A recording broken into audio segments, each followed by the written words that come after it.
Hello, everybody, and welcome to another great evening. We have a lot to cover today. Now, Bank of Canada is going to set themselves apart. They are not going to be the one that follows anymore. They're trying to be a leader, but are they being a leader to their own detriment? That's what we're going to be looking into today.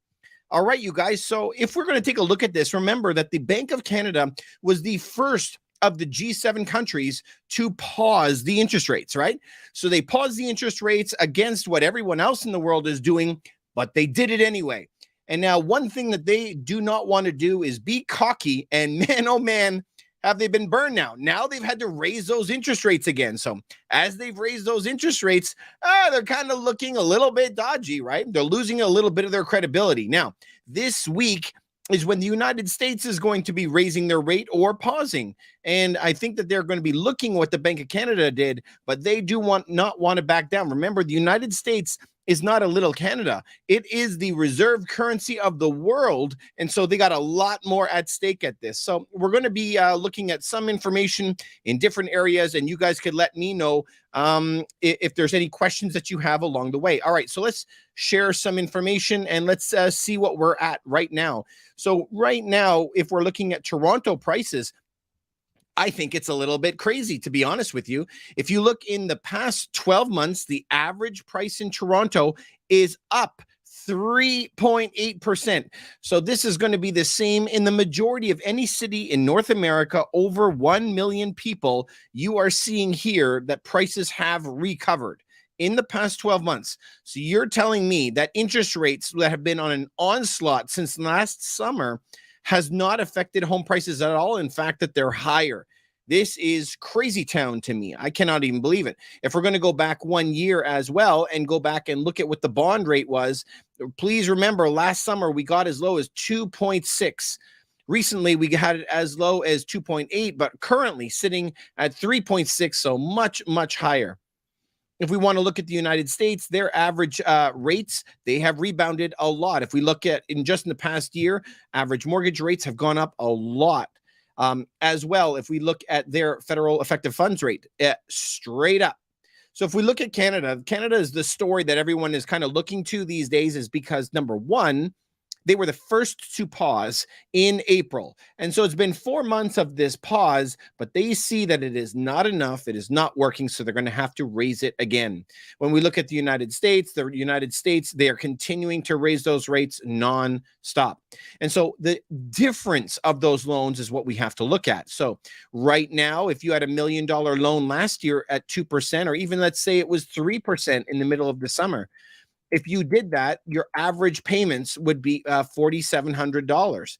But currently, if you had $1 million property at 7%, which is very close to what it is today, you'd have a $7,000 payment. So $4,700 before, now it's sitting at $7,000 payment. Could this actually make sense? Where do people come up with $2,300? Where do you come up with that? Do people just have that lying around? That's my question to you, because I don't think so. And so Canada is the first central bank of the group of seven to declare the pause, but they're also the first one to recant what they did.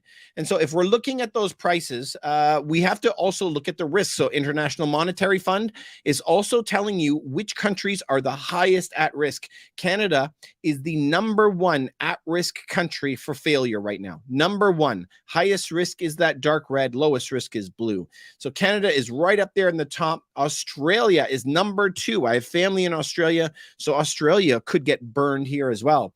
Luxembourg, Norway, Sweden, we don't hear much about them, but everything is expensive in Norway, Sweden. Doesn't really surprise me.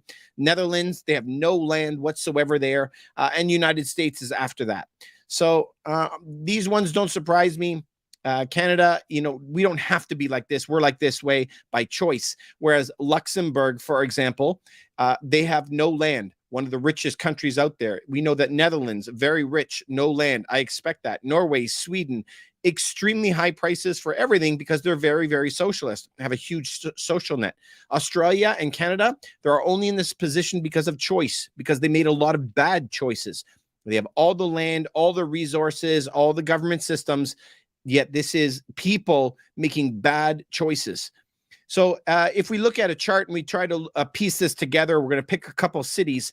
If you look at Toronto, and then we're going to put in Vancouver next to it, when we look at the prices of those two cities, we could see these charts where prices went absolutely bananas. They went up like 60% in 2 years and big drop. If we want to fast forward it, though, just to more recent times, let's say, into just 2020 to 2021, we could see this recovery. This is what everybody is talking about. But it's not this way everywhere. Calgary obviously had a lot of campaigns, so you're going to see a little bit of an uptick there, but nothing compared to the other ones. So this is what everybody is getting very, very excited about, is that uptick in prices, but that is nothing compared to what we've seen since 2020. If you've seen the prices going up in Toronto and Vancouver, here, it's a much bigger drop. These are bankruptcy events for the majority of people. So this is what we have to know. We sell properties, you guys, all the time. And so this is what we do. If there's anything we can do to help you, please let us know. But remember that there's a response lag that is out there. That response lag takes how long? It takes 18 months for a response lag to happen. So when they raise interest rates, you're going to see a reversal in 18 months. And so within 18 months, you're going to see the difference that is out there. So thank you guys for the questions. I'm going to get to all of your questions. Jose here. Hey, David, how does Mexico stand on the chart that you have? Thanks in advance. Jose, I'm sorry, I don't have Mexico with me right here. Mexico is a little bit different because Mexico has extremely high interest rates. And so let me just tell you, I don't have the chart here, Jose, but what I can tell you from the friends that I know, mortgages are not available to Mexicans the same that they are to Canada and the United States. A lot of people in Mexico are actually, they save up money to build their homes. That's why a lot of the mortgages that I've seen in the States, in Mexico, have mortgage rates of 20%, 25%, very, very high. And so rentals are a lot higher, and mortgages are the thing that will get you into trouble. So let me say that this is an over leveraged amount. Okay. So when we borrow money on credit cards or on mortgages, now that is bankruptcy events if there's even a little bit of a bump. Whereas in Mexico, or if we go down to the islands, or we go down to Central America, we go down to a lot of other countries. I'm trying to think of other ones. The Philippines, for example, mortgages are not very popular there. They buy their properties cash. And when that happens, the markets are much, much more stable than Canada, United States, Australia that have the same problems. Much, much more stable. The problem that Mexico has is that they have, number one, not the same economy, and they're not going to be as susceptible. So if American jobs go down, they don't have as many jobs. But that same thing that is down, America is always going to want to work with Mexico and the North American Free Trade Agreement, so that Mexico is always going to be a participant. I think they're going to be doing really, really well in the future. Let me answer a couple other questions for some of the other channels, if you don't mind. Skeet, you're saying, I hope there will be a lot of defaults in the near future. Getting a house is very difficult. Now, if you listen to the Bank of Canada is saying that there has to be a reset, and it has to come back to more normal levels. And when they're saying levels, it is the income plus interest rate equals home price. It has to make sense, whereas it hasn't made sense in a while. But if we go and look at the United States, the Federal Reserve, they're saying the exact same thing. It has to come into balance. Now, do we wish evil on anybody? I never wish a default on somebody to suffer and so forth. But I can tell you as well, there is an enormous amount of very, very greedy people who over leverage themselves who will pay the price. And when that happens, I happen to be around, and I can't wait to buy their home from them, or help them sell their home, either way. But it will be getting very, very difficult in the fast. When is a good time to buy a house in the GTA as a first-time buyer? Good question. Thank you very much. So first-time buyers, I would be waiting. I would be waiting until the minimum, absolute minimum of this fall. Probably September, October, kind of something like that. Absolute minimum. Thank you very much for those questions. Now let's jump back over to our YouTube questions. I did not get what you meant by reversal in 18 months. Do you mean rates will start decreasing in 18 months? Or is that effect of rate increases will not be felt for 18 months? Rahul, a very, very good question. So the interest rate, there is a lag. Please go look up Investopedia. This is the page Investopedia, and look up response lag. response lag. If you do that, what you're going to find is that it takes a long time for interest rates actually to push through into the market. Where was it? Okay, so response lag here you see is the period between the time monetary or fiscal policy, so that's interest rates, are implemented and the time that the economic impact is felt. So when they raise rates, the feeling is not right away. It actually takes time. And now I can't, there it is. When the Federal Reserve cuts the federal funds rates, it can take 18 months before there is any evidence of the change's impact. It takes 18 months for an interest rate actually to be felt in the market. We are not even 18 months in to the first rate hike. That's the thing to remember. Not even the first one. So we have a lot more feeling actually in the future. J-Dub, how are you, buddy? Thank you very much for coming on. Hope that you're doing well. Thank you very much for all coming by and supporting the channel always. So guys, we are on Facebook and YouTube and Instagram and TikTok. And so we have a lot of different comments that come in. I'm here and I only do this on Sunday nights, mostly Sundays, so that I can help you. I want you guys to become multimillionaires over the next couple of years as we're going to go through this entire process of people going to be losing their homes and having to lower their prices. The squeeze is on and the squeeze will be continuing for a long time.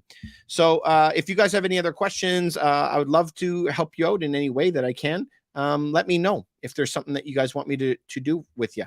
All right, you guys. So let's continue on and we're going to look at a couple properties inside of Toronto just so that we can have an idea of what's going on. Now, as we go through these different sections, I'm always noticing that there is areas that are very, very bad, and there's areas that are very good.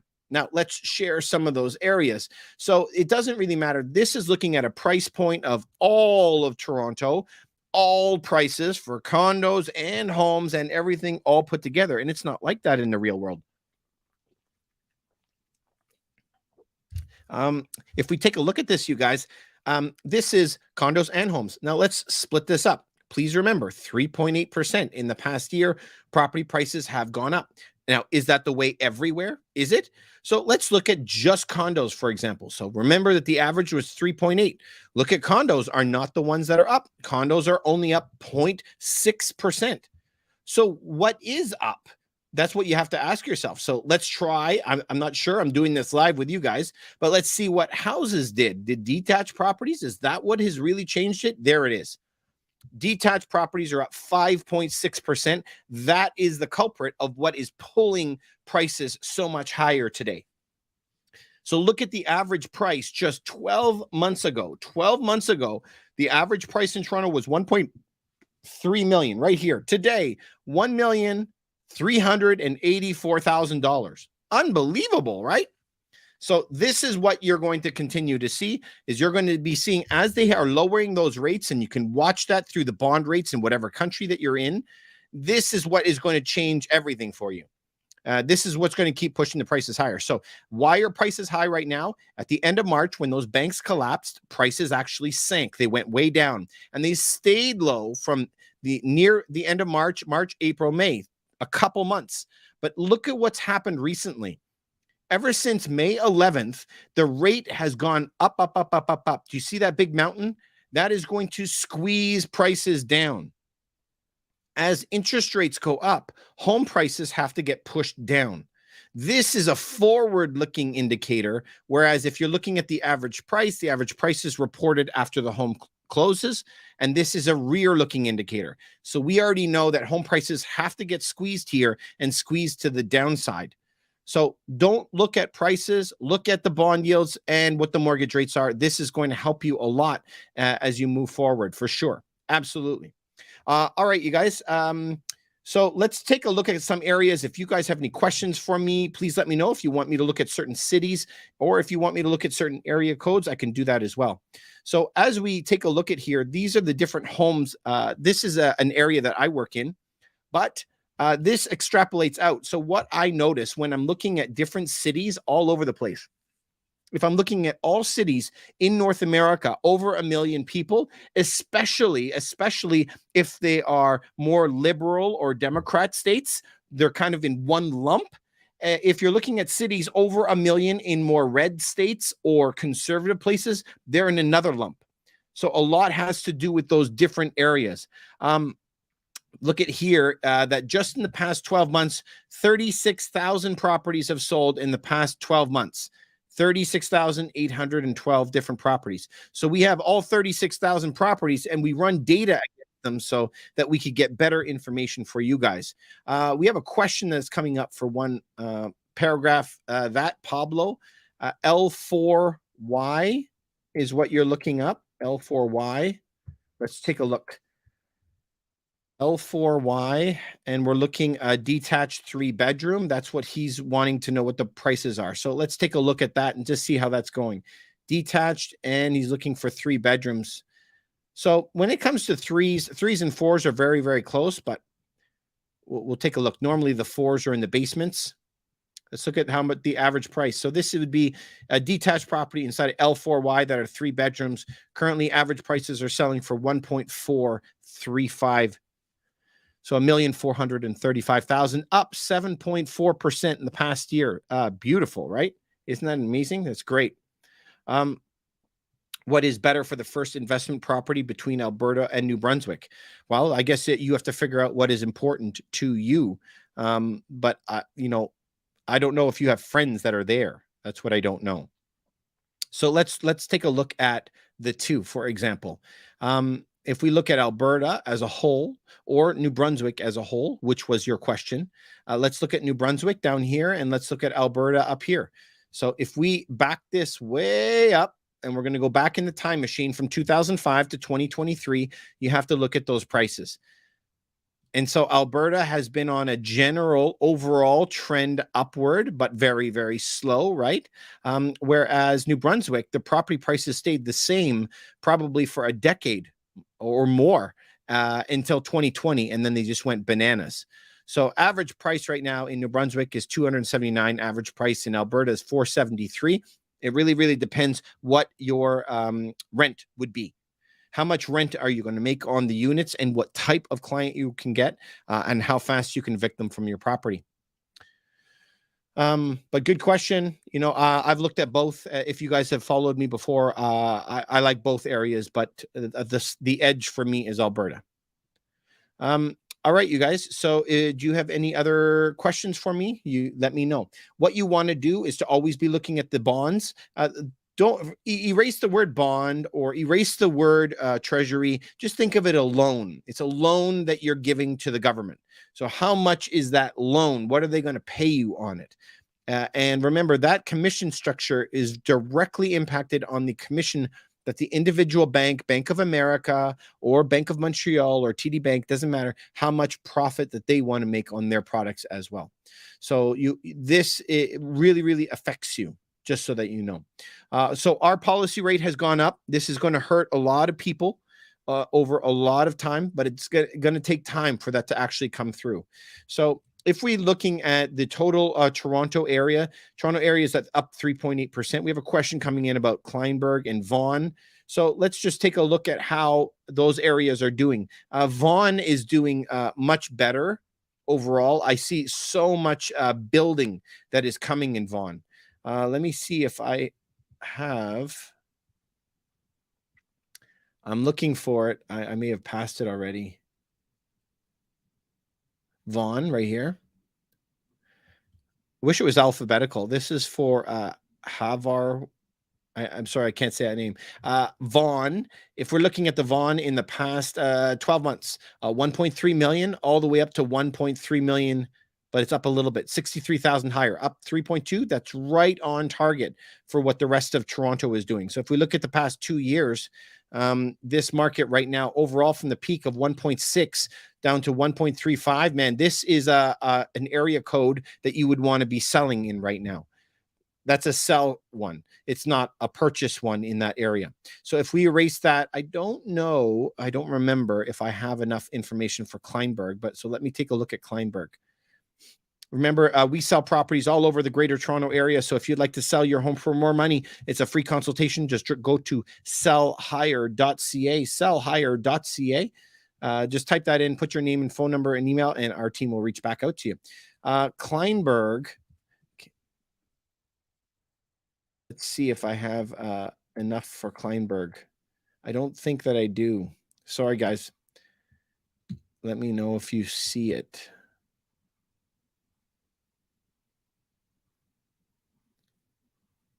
I don't see it.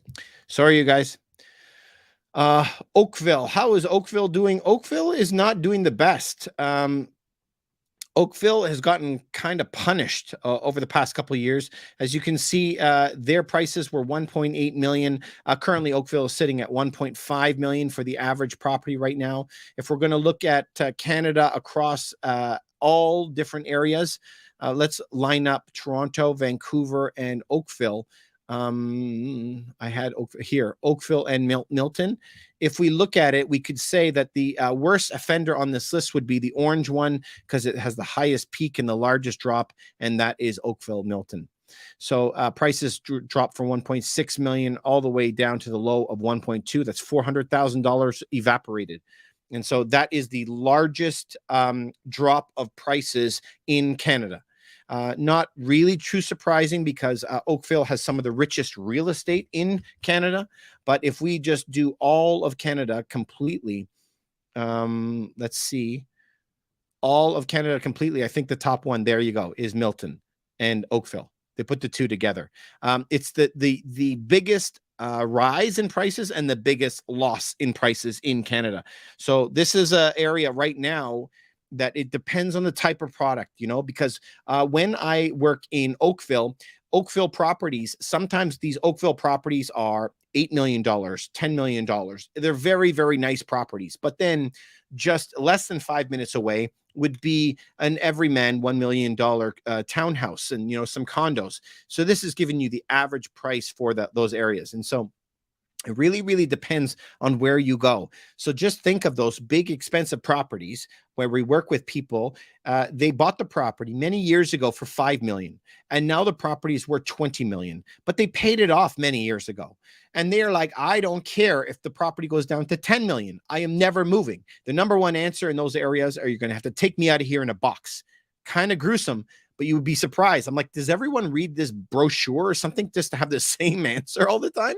It's kind of gruesome, but they don't care. And so when you look in some of those areas, there's so little turnover, but just a few blocks away, once you get into the $1.5 million, $2 million, $3 million homes, now those are turning over like crazy and suffering some big losses.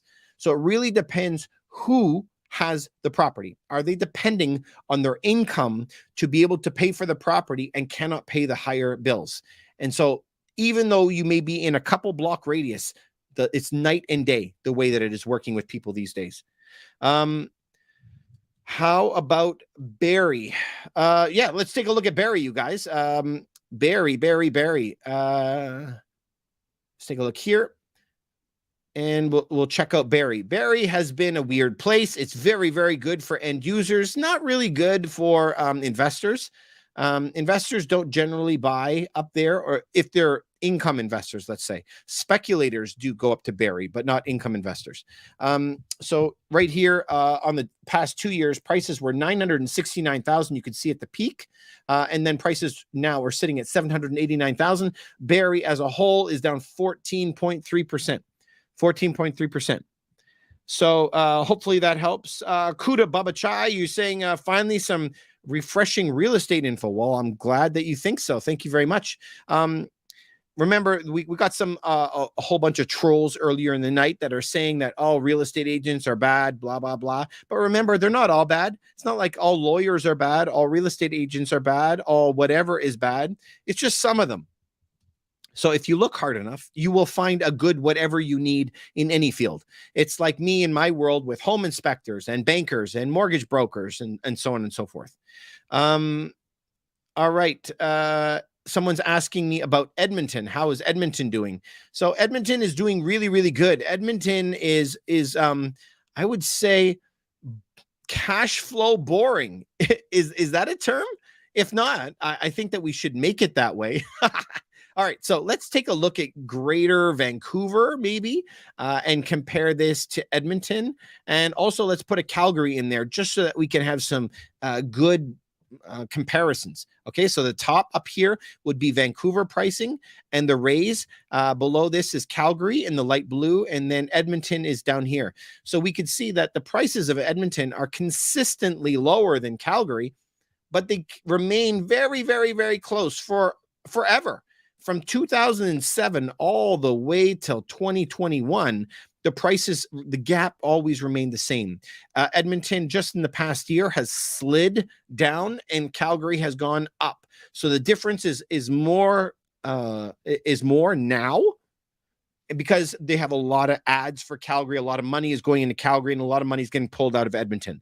I would expect that trend to continue, like alligator mouths opening up. So that's going to continue. Good question though. Welland is good for cash flow right now, but you know, the landlord and tenant board is backed up, so it's not really that great right now. What about Bancroft for leisure properties is a question that is coming in right now. So Bancroft, if you guys are not from this area, north of Toronto and around Toronto, there is cottage land where a lot of people go. This is not the time for cottage properties. So like the two things that you want to steer clear of now at all costs are cottage properties and commercial properties. Don't touch either of them. Big trouble in both of those worlds. Just wait another year and a half before you consider buying. Just rent until then.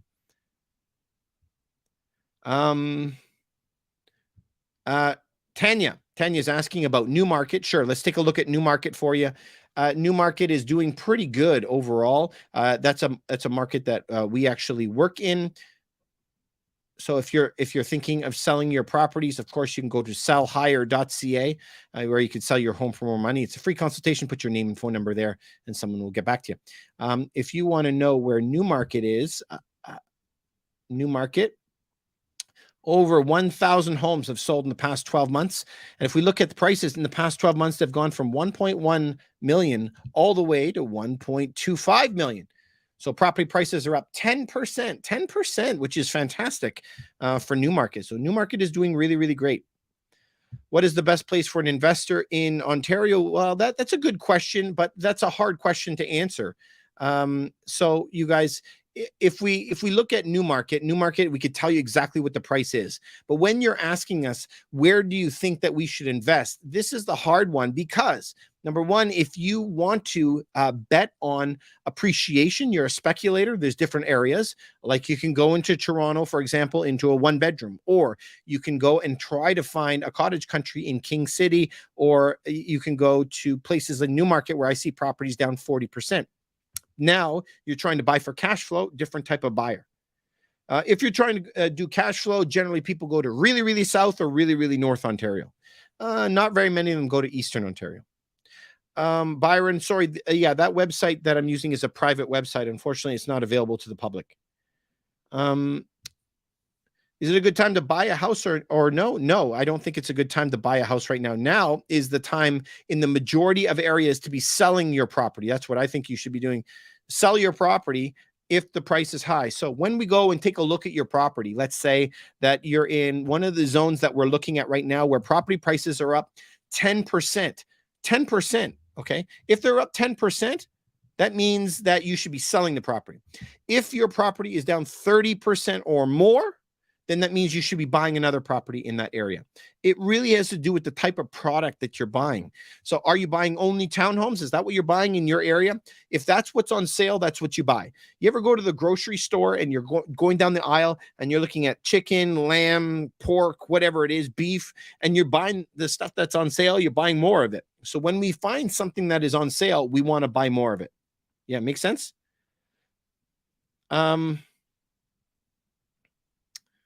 Good question.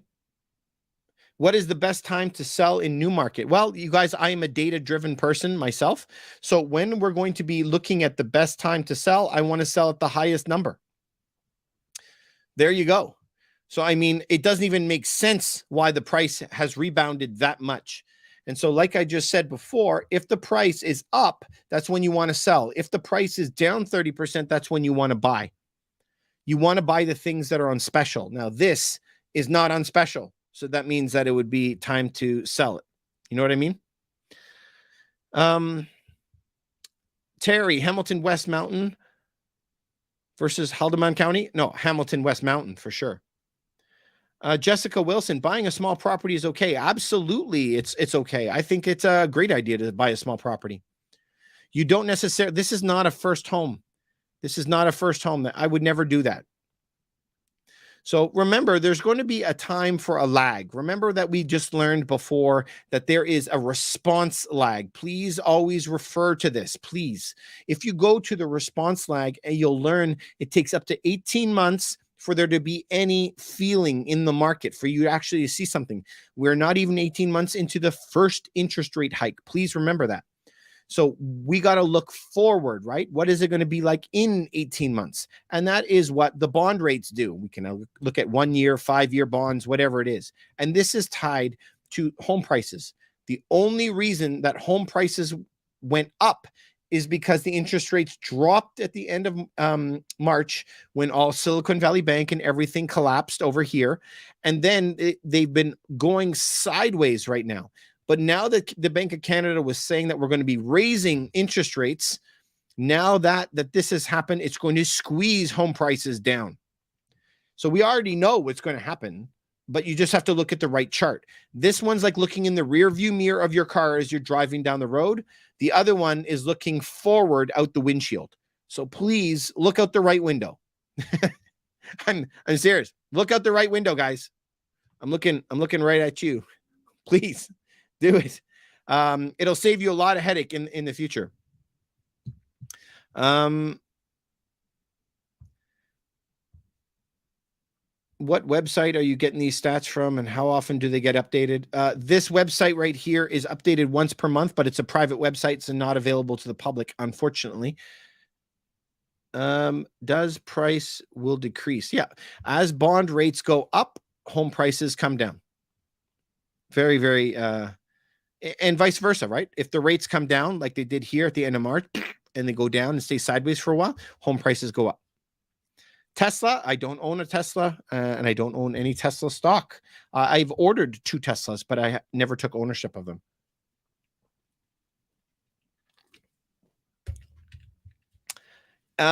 This is good. Somebody has a direct question about a certain area. Let's take a look at this area. Let's take a look. They're looking at a very, very, very specific area code. In Canada, they don't have just numbers. They have letters in it as well. He's looking up M1J and a 4-bedroom detached home. So if we take a look at a detached property, detached, and we're looking at 4 beds. This will cost you, it's down about 20.4% in the past 12 months. And let's check in the past 2 years and see where they're at. So in the past 2 years, inside of M1J detached 4-bedroom homes, prices have dropped from 1.9 million all the way down to 1.2 million. So if you guys remember, we just were looking at a different one just a couple minutes ago, and it was plus 10% up here, plus 10. This is down 33%. Now, again, it really depends. Do they have a pool in the back? Do they have an extra wide parking lot? Like what I don't know what they have. We have to be more specific with it, right? But if a property in an area is down 33%, what do, you guys? It's a very good likelihood it's a buy area. It's not a sell area. You guys know that I specialize in selling properties, but I would tell you, like, it's kind of in a question mark period to me right now. If it was at 33, if it hit 40, it would be a buy. Jose is saying, thanks, David. God bless. Yeah, absolutely. Jose, thank you very much for coming by. Hopefully that this is helping you guys. What about July now for the next? Well, the interest rate was pretty clear, don't you think? It was pretty dang clear that they were going to raise interest rates. Anybody, they were putting out in the news articles, everybody is shocked. We can't believe that they raised it. I don't understand that really, because the government says that they are looking at inflation, core, and they're looking at the jobs report. And if all three stay even, they're not going to raise rates. And then core came in boiling hot. CPI super high, jobs report higher than they ever expected. So I don't understand why they possibly would do that. So when you're asking me about the next rate hike, again, we have to see the numbers. So if core and inflation and jobs come in high, I expect them to raise rates again. I mean, this was an embarrassment, to be honest, to the Bank of Canada, that they thought they'd be the first one in the world, right, to actually pause raising rates. Don't worry, guys, we do it better in Canada. We got this under control. Okay, now they're eating their shoes, right, with ketchup. Anyway, so this is how it is. I got to see the numbers. Are they done their work? I doubt it. What is the value increase in a decent sized pool in the back? Well, that could be a lot of different prices. So I've seen pools. This is for Jessica Wilson. Jessica, pools could raise the price in the back. I've seen 50 grand to 250. It really depends on how big the pool is and what around it is. Is there a big deck all the way around? Is it a Unistone all in the back? I've seen it where they have little sheds with TVs inside of it, coolers outside, fans on top. Like how far do they go? Having a hot tub out there too. If it's an above ground pool, not much. A lot of people want it taken out. But let me tell you, before COVID, having a pool never added $1 to your property. Since the lockdowns and everything happened, people spent more time at home. Since then, you almost always recover your money, but you don't necessarily make money. Really depends on how good it is. That was a good question, though. Haven't got that question in a while. So if you guys are on YouTube or on Facebook, you guys can leave comments too, and let me know if you have any questions for you. This is just to help you guys make more money and make better decisions moving forward. So as we look at different countries and we look at different price points, you have to understand where you got to be investing. And generally speaking, so let's just take these top places. We're going to look at I'm picking on Canada right now and not the United States, but as you look at it, you're going to see some places that have skyrocketed up in price and a big drop in price as well. And so if you're looking for an appreciation market and you want to be a speculator, that's when you want to be hunting on these top properties. If you are a cash flow type investor, you have to be buying in the bottom half of this country. In the smaller towns, smaller prices. That's what you got to do. And so that's what I want everybody to do. Now, this is if you're in Canada or the United States. Robin Moore, can I talk about Kingston? Kingston is fantastic for you guys. Maybe a lot of you guys don't know much about the Kingston market. So Kingston is great. We go there quite often. Kingston has had some really, really, really nice gains. Now, the busiest traffic route in North America is between Montreal and Toronto, back and forth. Kingston is right around halfway, and they have a ton of government jobs and a lot of people that are there as a student. So it falsely props up the market. So let's take a look at how Kingston is behaving. Kingston is doing really, really well. Very well. Now, Kingston always did well. It was always a good cash flow market, especially for student housing. 360,000 before they started printing money, went all the way to 647. So let's see that again. 350 up to 650. That's enormous. Okay. Almost a doubling in prices. So it had a massive correction down. Currently, Kingston is sitting at 557,000. So typically speaking, Kingston is not an appreciation market. It is a cash flow market. Like I said, it does very, very well for students, but I would personally be aiming it more towards government workers. If I had a choice between what tenants I would be getting. But I really like Kingston. Kingston has a lot of good things coming up in the future. There is some real nice things around Kingston. People from Belleville and Napanee, the whole Prince Edward County down here, which is all cottage country. But a lot of people that stay around here have to stay in Airbnbs and don't like it.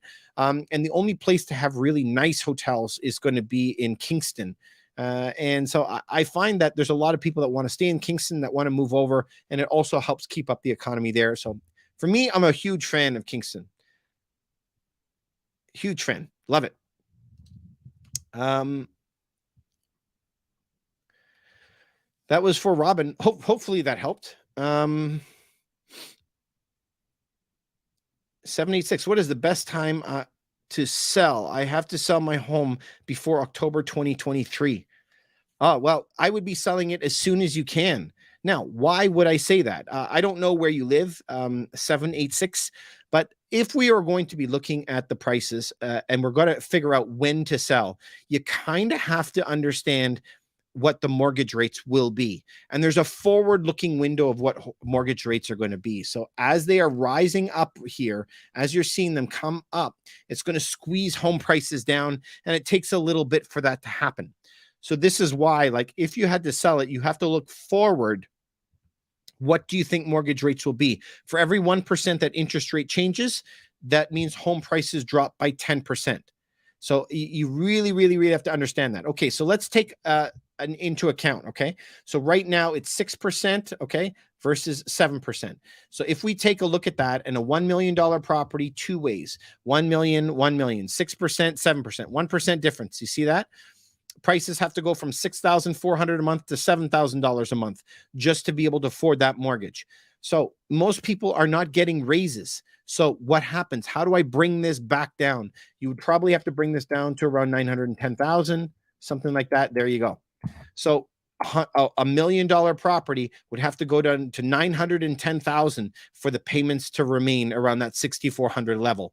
So you have to be able to see into the future that when those rates skyrocket upwards, when they boom like that, that means that home prices will respond by going down. And you can see the rates have been going up for the past month.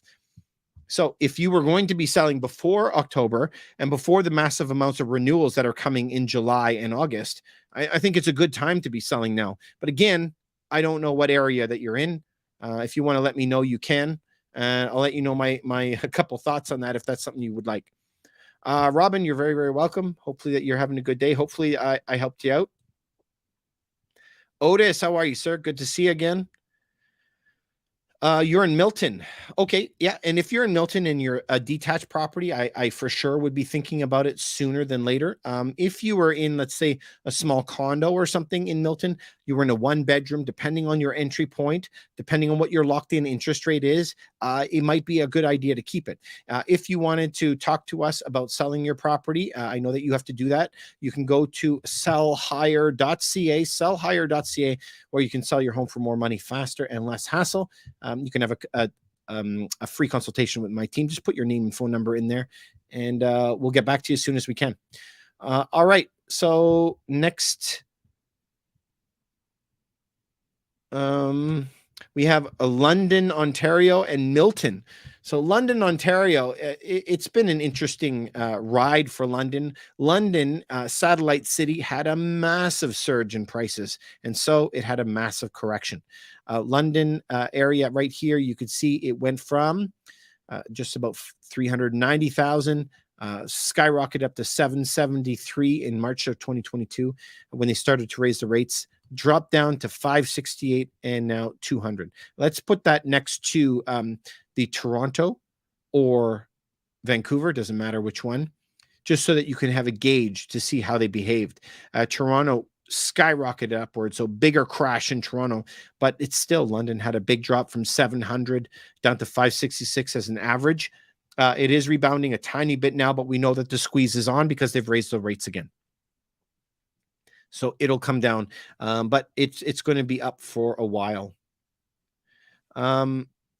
786, you said you're in Milton right now and you're in a detached. Okay, so you guys know the rule. Let's do this live. I like doing these lives, you guys, because we can do this live. Remember that if we are above 35, so if it's below 35%, that would mean that you would need to probably buy again in your area. It's a good deal.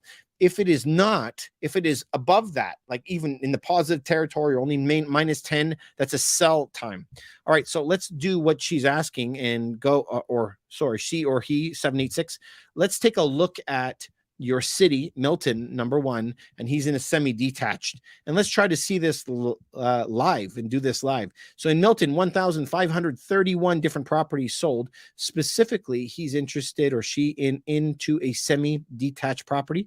139 properties have sold in the past 2 years. Gives us a good idea what the average prices were. So if we look back in March and February of 2022, prices were 1.4 million. Currently, they're sitting at 1,130,000 right now, average home price for a semi-detached inside of Milton. And so that's only down 12%, which is really, really good. That's still 10% above what it should be with the interest rates that they're at right now. And where are we going to go in the near future? We can see that we're going to get squeezed because those interest rates have rebounded. So for me, if I was in Milton in a semi-detached and I was thinking about selling, this means it would be a good time for me to sell that based on the data.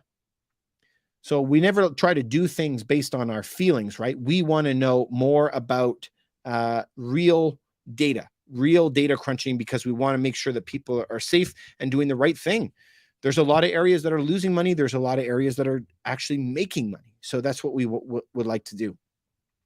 All right. You're very welcome. 786. Again, if you want anything, just please go to sellhigher.ca. It's free. Doesn't cost you anything.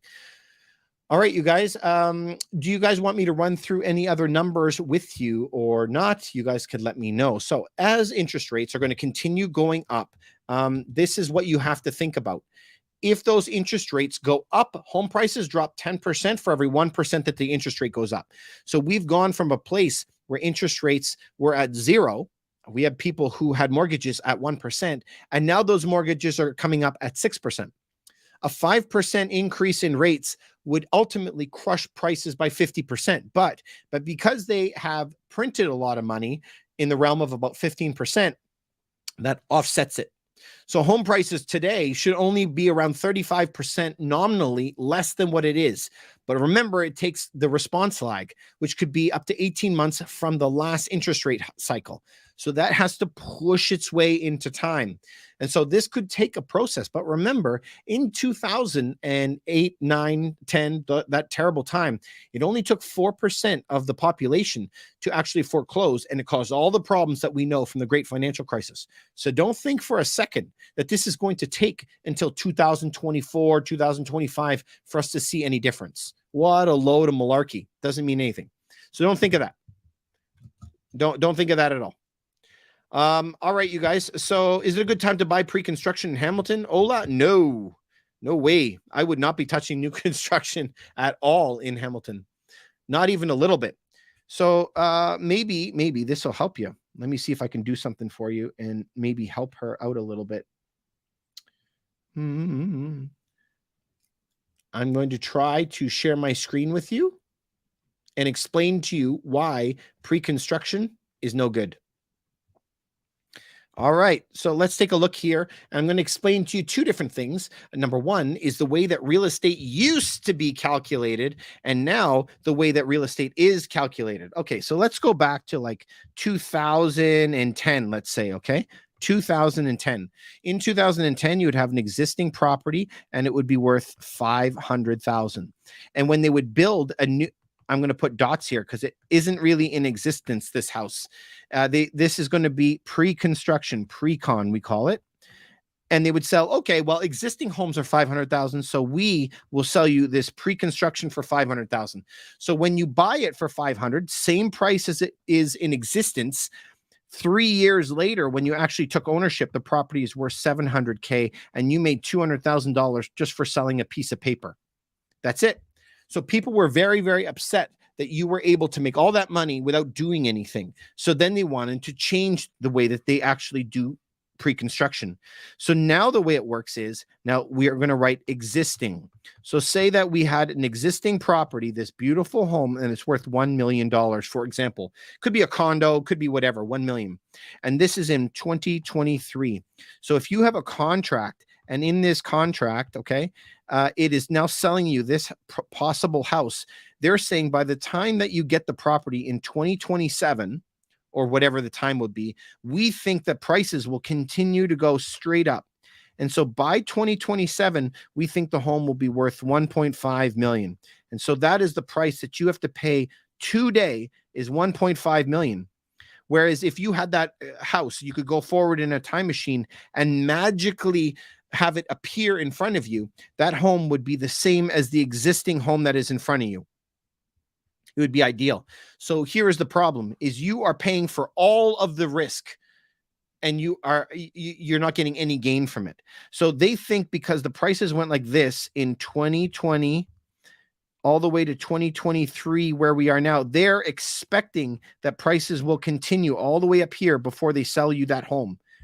So why would you take all that extra risk? Why would you do that if you're not getting any extra gain? You're guaranteeing the profit for them, and you're not going to get any for yourself. So for me, it is really, really good to have pre-construction for certain types of people. Now, we talk about this often on the channel and who I think it's good for and who I've actually run into. So the people that I've run into that are really, really good for this are people who have unlimited amounts of money that want to be the first person to live in the house. That's possible. We also have it where entire families are moving, particularly from China, Hong Kong, Saudi Arabia, places that they have a lot of money. They move here and they want their entire family, 3 generations to live on one floor. We can't get that in existing property. It's just never going to happen. So in this case, that happens to them as well. So there's some people that just don't care about the financial aspect of it, but they just know what they want. And that's cool. And so we do pre-construction all the time with people if they understand that part. If you are doing it to try to make money and have it a financial decision, this is a completely different conversation. And then it'll refer back to what I just showed you. So I wouldn't do that right now. Tanya is asking about pre-construction in Queensville. I would go back to exactly what I'm saying today. So the only way I would buy pre-construction, the only way is if it's actually a lower price than what existing properties are today. Here's the problem. Will the builder run out of cash? Will they go bankrupt? Well, that's a risk that I have to take buying a pre-construction. And so how am I getting compensated for the risk that I'm assuming? I'm not getting compensated at all. So that means I wouldn't do it. So it really depends on the type of buyer you are. I can't stress that enough. So for some people, it's amazing. If you're doing it for cashola, I wouldn't be doing it. All right. So let me see. You guys got anything else for me? I'm trying to keep up with all your questions right now. Here is the thing is, if you had a property that is worth $1 million at 2% interest, then that property, the same house, has to be worth $900K at 3%. If the interest rates go to 4%, it has to be worth $800K. Follow me? 5% would have to bring it down to $700K. But you can tell me, well, David, this right here has this has already taken place, but I haven't seen these home prices drop that much. And you're correct. And remember that this takes up to 18 months from when? Last rate hike. Have we had the last rate hike yet? Have we had it? The answer is absolutely no, we have not had it. And so it takes time for this actual process to work its way through. They actually use this disgusting term that there's a pig inside of the python, like the pig ate it, and you actually have to wait for it to actually work its way through the system. And please refer to, I always tell you guys, Investopedia. And they talk about that all the time on Investopedia with response lag. And so if you listen a lot to every single central banker in the world keeps using that word lag. And that's what they're talking about, how long it takes for that to actually come to be. Tanya, thank you very much. Tanya is saying, I really appreciate your answer. Well, Tanya, it's my pleasure. Hopefully that I'm giving you some support in your financial decisions. I always say the next 2 years is going to dictate the next 2 decades of your life. So please feel free to reach out to me if you're thinking of buying or selling in the beautiful city of Toronto. You could reach me by going to sellhire.ca. Just go to sellhire.ca where you can sell your home for more money and faster and less hassle. Go here, free consultation, put your name and number in there, and somebody could reach out to you. All right, you guys, thank you very much. We have another comment here. Let me see what is coming up. Have to renew my mortgage. Ooh, This is hard. By June 14th, I'm going with a 5-year variable 6.7. Bank is pushing for. Woo! Isn't that crazy that we're going 6.7? Unbelievable, right? So though they will announce a certain type of rate hike, though they are announcing that right now, it is not accurate. And what I mean by that is they're promoting 5% from the bank. But look at this person when Sophia, you're going to the bank and you're getting told now, I got to pay 6.7. I thought it's advertised at 5%. And they're like, no, sorry, that's what it is. Nufsky, have I gotten clients from TikTok? I've gotten clients from TikTok, Facebook, Instagram, Google. I've gotten clients from everywhere. 3-year fixed, but I want to move soon. Sophia, 3-year fixed. Sophia, you have to renew your mortgage by June 14th.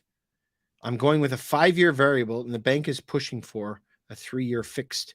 Oh, so you want to make a decision soon is what you mean, right? So if you're going to make a decision soon, good. I hope that you do. Again, I'm not a mortgage broker. I'm a real estate agent. I'm a real estate broker, actually, but I'm just talking to you personally. I'm not your own mortgage agent, but for me, if I was going to lock anything in, I wouldn't be locking in for too long. I took my investments that weren't doing well and paid my house off this week. All right, we have been. Yeah, so he's taking risk off the table, which makes sense, right? Which makes sense. That's what we should be doing.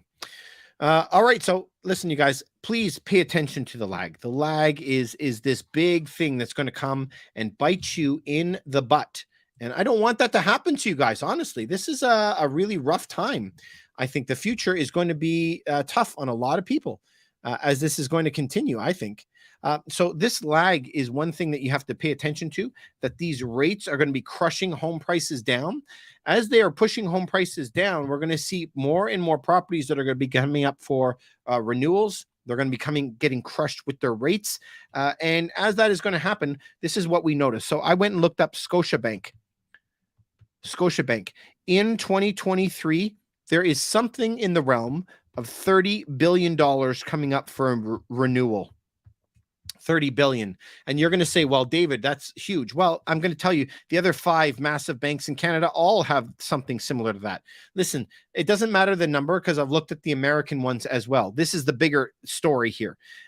In 2024, there's now 60 billion at each bank. And in 2025, there's 100 billion at each bank coming up for renewal. And so what does 2025 mean? That means in 2020, when all the lockdowns happened and everyone and their dog was going out to buy a property on a fixed rate mortgage, right? It comes due 5 years later. We're not America. We can't have 30-year fixed loans. So as this is coming up, there's this massive wave of people coming up for renewals. And when we talk to all of our mortgage brokers, or we talk to who? The Bank of Canada, the BOC. It doesn't matter if you're talking about their Federal Reserve. Doesn't matter what any of them. What do they keep talking about? Payment shock. This is what they keep talking about over and over and over again, where your payment's going to go from $3,000 per month to $5,000 per month. Where do you come up with $2,000 difference? This is where people are going to get smoked. And so how many people are coming up to that? Well, I could tell you a lot of people. 30 billion in 2023, 60 billion in 2024, 100 billion in 2025. Lots of people. So this is what I want you guys to be careful, because people are going to get hurt. That's why when we go through our different areas and we do these different zones, this is why I know that sometimes you're going to be in a good spot to be able to sell. So somebody here was talking to us earlier about an area that was up, what was it again? 10%, something like that. And I'm like, dang, man, this is amazing. So when we look at different areas, how do we proceed? So if we're looking and we're seeing a negative 12%, maybe that's a really good thing for you right now. But if it says minus 40%, that means you should be buying in that area. So it really, really depends what type of product. You see here, we're looking just at Milton, just at semi-detached. We got to look at different areas and different price points. That's what we have to do. All right, you guys. Well, thank you so much for spending your Sunday evening with me. I really, really appreciate it. Hopefully, I gave you some really, really, really solid advice. I give you the advice that I wish I had. This is the type of advice I wish I had when I was starting my investing career. So I hope that it is helping you guys out a lot. Thank you guys for all the likes. Thank you for supporting us. So again, if you guys want to work with us in any way, please go to sellhigher.ca. You can go to sellhigher.ca for your free consultation to sell your property. Also, you can go to Rough Team Realty if you wanted to. If you go to Rough Team Realty, you can go to our investment property calendars. We also have our gold and silver course that is available there. We have a course on how to buy your dream home as well. We have property buying workbooks that are there. And my favorite probably is my investment calculator.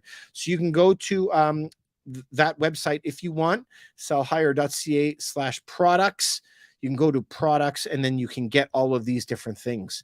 So there's a lot of stuff out there to help you guys. I hope that you do very, very, very well in your future, because there's a lot of great things that are coming down the pipeline. You have the power to change your stars. You have the power to become a multimillionaire over the course of this next financial stop. We're in the process right now of creating a lot of books and a lot of courses to help you. And so hopefully you'll continue to support us there. We have been, you're saying I'm a wealth of information. You're very welcome. Thank you very much. I hope you have a great night. Thank you everybody for coming by. We